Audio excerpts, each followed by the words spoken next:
신학의 대중화와 신학의 현장화를 추구하는 이신근TV에 오신 여러분을 뜨겁게 환영합니다. 반갑습니다. 그리고 고맙습니다. 한스 킹의 유대교입니다. 9번째입니다. 제1부 여전히 현존하는 과거에서 3. 역사, 그 중에 2. 왕조 시대의 왕국 패러다임을 계속 설명해 드립니다.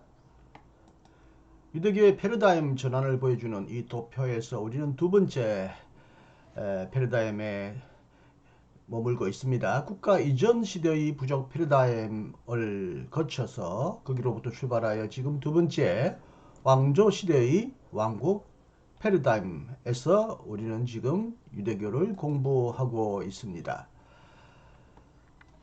4. 유대교와 기독교, 이슬람교에 비친 다윗. 다윗도 아브라함과 모세와 비슷하게 유대교의 다양한 집단에 의해 항상 매우 선택적으로 인식되었고 새로운 시대가 열릴 때마다 매우 다양하게 이상적인 예언자적 지도자의 전형으로 되살아났다. 이 점은 특히 다른 두 예언자 종교 곧 기독교와 이슬람교에도 해당한다. 이 두 종교는 모두 다윗을 높이 존경하지만 세부적으로는 다르게 해석한다. 제 종교 안에서 다르게 이해되는 다윗의 이력을 간단히 설명해 보기로 하자. 1. 유대교. 중세 유대교의 랍비 문서에서 다윗의 화려하고 활기 넘치는 모습은 다음과 같은 세 가지 관점에서 목자와 같은 형상으로 그려진다. 우선 다윗은 시편 전체를 스스로 짓거나 적어도 편집한 모범적인 기도자와 예언자로 간주된다. 다윗은 시편 저자로서 이제 하나님의 말씀을 전달한 진정한 예언자로 여겨진다. 따라서 그는 이미 그 당시에 이스라엘인 랍비의 기도 모험을 바라보며 행동하는 사람으로 나타난다.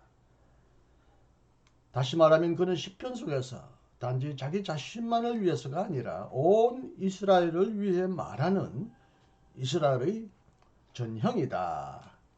그 결과는 다음과 같다. 랍비에게 다윗은 모범적인 율법 신봉자와 율법 교사로도 나타난다. 그는 율법을 쉼없이 공부했고 율법을 매우 자세히 관찰했으며 다른 사람에게 율법을 엄격히 강조했고 마침내는 어느 오순절 안식일에 조용히 숨을 거두었다고 한다. 마지막으로 다윗은 모범적인 죄인과 회개자로도 나타난다. 그는 아름다운 바세바와 간음하고 그의 남편 우리아를 죽인 뒤에 뼈아프게 뉘우치고 회개했으며 그래서 용서를 받았다.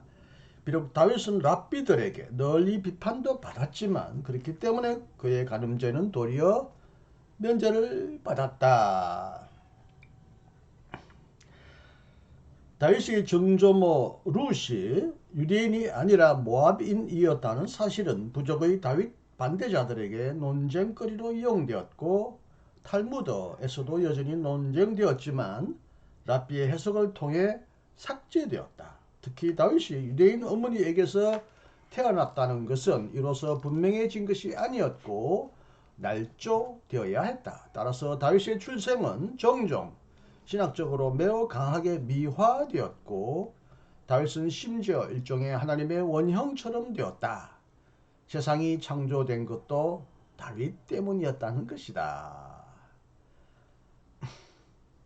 다윗이 잘못 이해되지 않도록 그리고 다윗이 메시아적 광신자들의 위험한 정치적 모험에 오용되지 않도록 랍비들은 이렇게 신경을 썼다. 블레셋의 신하였다가 나중에 왕이 되기 전에 사울 왕에게 쫓겨다니던 다윗은 한동안 유다 사막의 무법자 무리의 우두머리였다. 이런 다윗이 유럽의 근대기에 특히 시온주의에 의해 마침내 정치적 인물로 재발견되었다는 것은 놀랄 일이 아니다. 3000년 전에 세워진 다윗 왕국은 지금까지 많은 유대인에게 이상적 왕국이 되고 있으며 특히 예루살렘을 요구하는 시온주의의 당연한 근거가 되고 있다. 시온주의의 상징은 1897년 바젤에서 열린 시온주의자들의 최초 모임 이래 육각형의 다윗의 별, 히브리어로는 마겐, 이것은 다윗의 방패라는 뜻이다. 최초의 모임 이래 다윗의 상징은 육각형의 다윗의 별이다. 이것은 유대교에서 중세 초기 이후에 비로소 발견되며 특히 15세기에 카발라 정파에 속했던 이삭을 통해 확산되었다. 1948년에 다윗의 별은 이스라엘의 국기에 들어갔다. 2. 기독교에서는 다윗을 어떻게 이해하는가? 원시 기독교의 문헌에서도 다윗은 자주 그리고 매우 존경스럽게 언급된다. 여기서도 그는 시편의 저자로 경건의 모범으로 하나님의 계시의 예언자로 인정된다. 마가복음의 보고에 따르면 예수도 다윗을 주장의 근거로 삼았고 사무엘하 21장부터 21장 2절부터 7절을 언급하며 안식일의 미래의 싹을 따먹은 행위를 옹호한다. 여기서 제사장 아비멜렉은 원래는 제사장만이 먹을 수 있는 떡을 다윗과 그의 사람들에게 제공했다. 그렇지만 신약 성서에서 다윗의 의미는 이를 넘어선다. 특히 유대인 기독교인의 배경에서 유리한 마태복음은 나사렛 예수를 다윗의 직계 후손으로 설명하려고 애쓴 것처럼 보인다. 여기서도 몇 가지 사항은 논쟁거리다. 이상하게도 예수의 출생지를 가장 최초의 복음서 저자 마가도 최후의 복음서 저자 요한도 언급하지 않는 반면 두 복음서 저자 마태와 누가는 많은 점에서 다른 그리고 전설로 장식된 유아 시절의 이야기를 말하며 예수의 출생지로서 베들레헴을 주장한다. 베들레헴은 분명히 다윗의 동네로 불리고 있다. 많은 기독교 주석가들은 이것이 신학적인 이유에서 나중에 비로소 일어난 것으로 추측한다. 그렇지만 마태와 누가는 분명히 베들레헴을 언급하는 예언자 미가의 메시아 기대를 받아들인다. 나사렛 예수는 명백하게도 이스라엘의 메시아로서 다윗을 통해 정당화되었다. 그 밖에도 역시 마태복음과 누가복음에만 나오는 예수의 족보도 다윗에게서 서로 만나지만 다른 경우에는 매우 멀어지고 서로 조화되지 못한다. 이것도 신약성서 저자의 신학적 관심을 보여준다. 거꾸로 말하면 예수가 참으로 다윗의 후손이었는지 아니면 단지 호칭으로만 다윗의 후손이었는지는 역사적으로 열려 있다. 조금 뛰어넘습니다. 세 번째 3. 꾸란 이스라엘교에서는 다윗을 어떻게 이해하는가?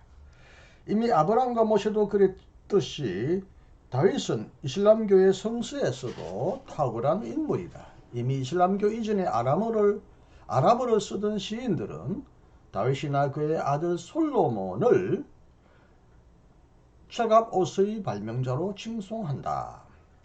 그들은 다윗의 시편도 알고 있었는데 시편은 꾸란에서 당연히 특별한 비중을 지닌다. 여기서 다윗은 공의로 심판하는 알라의 대변자 칼리파로 나타난다. 한 번은 다윗이 예수와 함께 언급되는데 둘은 신앙이 없는 이스라엘의 어린이를 저주했다고 한다. 그럼에도 다윗의 생애에서 나온 다양한 일화는 그다지 중요한 의미를 지니지 않는다. 때때로 다윗은 심지어 성서의 다른 인물로 혼동된다. 이것은 유대인과 기독교인이 자신의 계시 문서를 변조했다는 무슬림의 비난에 영향을 미친다. 다른 모든 것보다 더 중요한 것은 꾸란에 있는 근본 사실이다. 다윗은 자기 이전의 모세와 자기 이후의 예수처럼 참 예언자로 하나님의 계시를 직접 받은 자로 표현된다. 그 이유는 무엇인가? 그도 하나님에게 한 권의 책, 곧 시편의 책을 받았기 때문이다. 조금 건너뛰고요. 5. 솔로몬의 두 얼굴과 왕국의 분열. 왕조 시대는 단지 대략 400년 동안 지속되었다. 사울과 다윗 이야기는 두 사무엘서에 기록되어 있지만 그 다음에 후계자들의 이야기는 두 열왕기서에 간단히 기록되어 있다. 왕들의 연대는 상당히 정확히 계산할 수 있지만 그들에 관한 기록은 유감스럽게도 매우 단편적이고 신학적으로 여과되어 있다. 우리는 질문하게 된다. 위대한 다윗 이후에는 무슨 일이 일어났는가? 다윗이 완전히 실패한 유일한 문제는 그의 후계자를 결정하는 것이었다. 물론 그는 자신의 권력을 유지하려고 능란한 혼인 정책을 폈다. 그는 8명의 아내를 취했고 혈통에 따른 19명의 아들을 두었다. 바로 이런 정책이 마침내는 부정적인 결과를 빚고 말았다.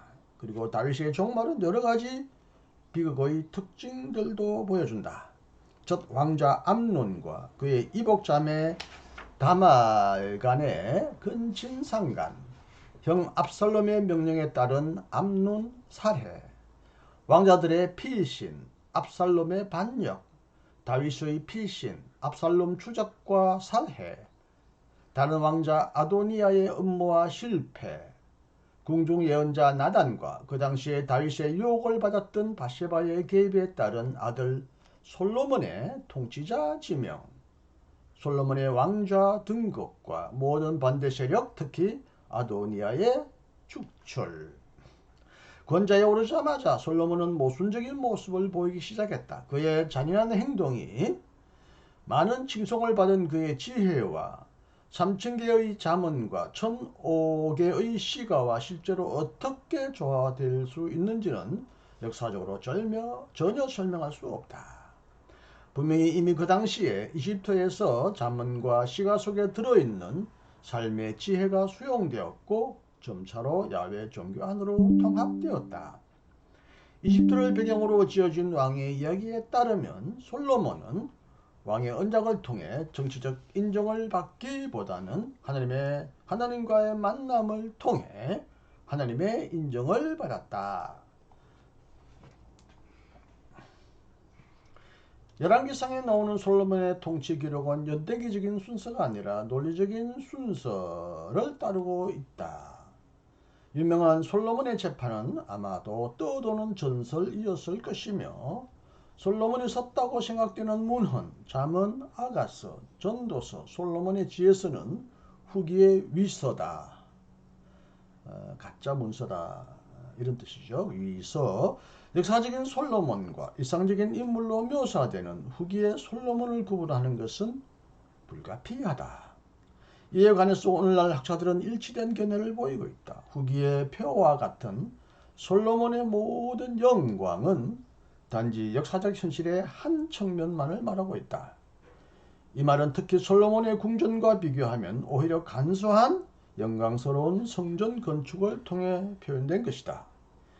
이 성전은 다윗 왕의 재산으로서 동시에 이스라엘 국가 성전과 중앙 성전이 되었으며 공직으로 임명되고 지위를 물려줄 권리를 지닌 왕의 사제단을 소유하고 있었다.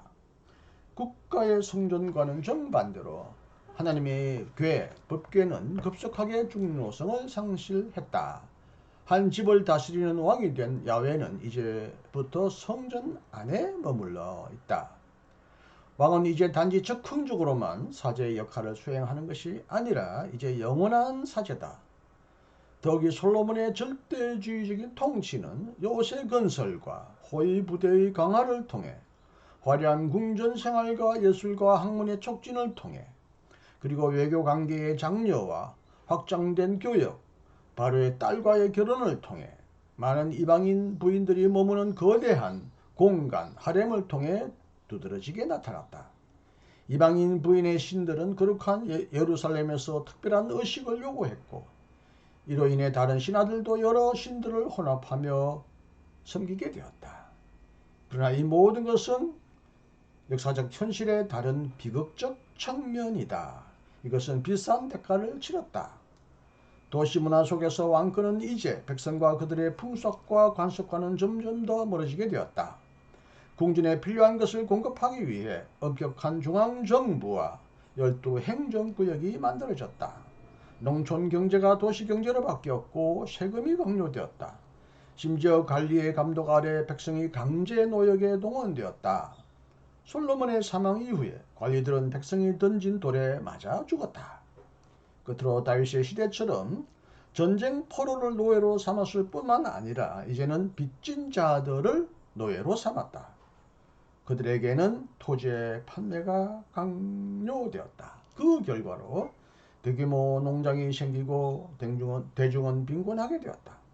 자신의 엄청난 건축 활동 때문에 솔로몬은 심지어 12도시가 있는 갈릴리 지역 전부를 두로의 왕에게 팔았다. 북쪽 부족들이 솔로몬의 후계자이자 아들인 르호보암에게 불만을 품게 된 이유는 혹독한 강제 노역이 가장 컸다. 이런 갈등의 비극적인 결과는 무엇이었는가? 처음부터 북남 긴장알이 있었고 이미 솔로몬 시절부터 무너지기 시작한 다윗 왕국이 솔로몬 사망 후에 완전히 분열되고 말았다는 사실은 놀랍지 않다. 다윗이 왕자에 오른 지 겨우 70년이 지난 뒤 곧 기원전 927년 무렵에 다윗 왕국의 핵심 지역에서 비극적인 왕국 분열이 일어났다. 왕국은 북왕국과 남왕국으로 분열되었고 두 왕국은 각기 다른 역사를 밟았다. 북쪽에는 더 크고 더 강한 이스라엘 왕국이 탄생했다. 중심 도시는 오므리 왕이 다시 건설한 전통적인 사마리아였다. 오늘날의 많은 역사가들에 따르면 그곳의 사람들은 왕위를 물려주는 왕보다는 카리스마적인 왕의 이념을 선호했다. 그곳에서 왕들은 종종 충격적인 학살을 통해 몰락했다.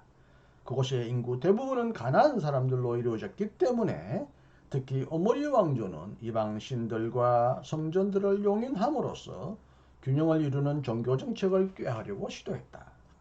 그러나 그곳에는 예언자들의 강력한 반대도 발생했다. 그들은 페니키아의 바알 성전을 파괴하기를 원했고 예후의 혁명을 통해 가나안 지혜를 뿌리 뽑으려고 시도했다.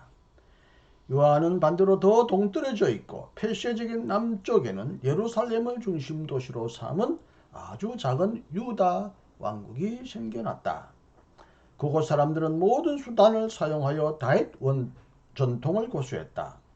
그곳 사람들은 강력해진 이집트가 팔레스타인에 다시 개입할 때까지 오랫동안 큰 세계의 정치와는 거리를 유지할 수 있었다. 그러나 그곳에서는 가나안의 제의도 널리 용인되었고 아사왕, 여호사밧 왕 치하 그리고 나중에는 특히 히스기야 왕 치하에서 일어난 야훼 신앙인들의 반동에도 불구하고 예루살렘에서 시골에 이르기까지 혼합주의가 퍼져나갔다. 네, 오늘은 여기까지 읽어드렸습니다. 다음 시간에는 예언활동의 독특성, 사제와 왕과 대립한 예언자, 이제 예언활동, 예언자들의 활동에 대하여 설명을 드리겠습니다. 다음 시간도 여러분을 만날 수 있기를 기대하겠습니다. 네. 끝까지 경청해 주셔서 감사하고요. 다시 만나기를 기대하겠습니다. 안녕히 계십시오. 이신근이었습니다.